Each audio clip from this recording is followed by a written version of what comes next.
Môre, dis Dinsdag die 27ste Januarie en my gebed is dat die Here jou vandag rustig sal ontmoet.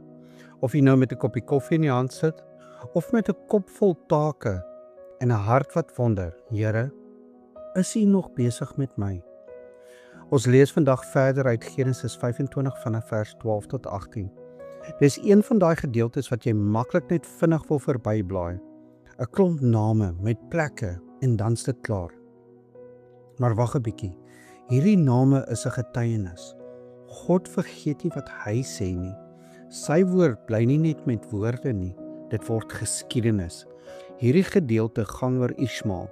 Onthou, Ismael was nie die verbondslinie nie. Daardie lyn gaan deur Isak, maar Ismael was steeds Abraham se seun en God het oor hom gepraat. Kyk hoe wys die teks dit. Vanaf vers 13 tot 16 noem sy seuns se name en dan lees jy 12 vorste. Dis nie net kinders nie, dis leiers, stamhoofde.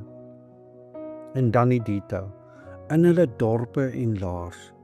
Dis gevestigde lewens. Met ander woorde, God se woord het nie net 'n gesin gedra nie. Dit het 'n vol platform aanneem. En later hoor ons weer van party van die name in die Bybel. Kedar, Nebaioth, Duma en Tema. God werk nie met vae idees nie. Hy werk met mense, plekke en werklike stories. En dan vers 18. Van Havila tot by Sur. Dis 'n manier om 'n groot woongebied te beskryf. Van naby Egipte se kant af tot ooswaarts in die rigting van Assur, 'n groot area. Nes karavaanroetes deur die woestyn. God het gesê daar sal uitbreiding wees en hier sien ons dit. Maar die teks is ook eerlik. Teenoor al sy broers het hy hom gevestig. God se getrouheid beteken nie verhoudings is altyd maklik nie. Maar selfs as dinge skeefloop, God bly getrou. Sy woord staan vas. En vandag wil ek jou by een woord laat stil staan. Barak. Dit beteken om te seën. Dis nie net 'n mooi wens nie, dis God se aktiewe goedheid. Sy hand wat jou dra, sy sorg wat beskerm, sy voorsiening wat oopmaak. Genesis 25 wys ons, God se seën hou stand oor jare, tot dit sigbaar word in name, plekke en grense. So as jy vandag voel, Here, ek sien niks gebeur nie, dan sê hierdie teks, God is steeds aan die werk.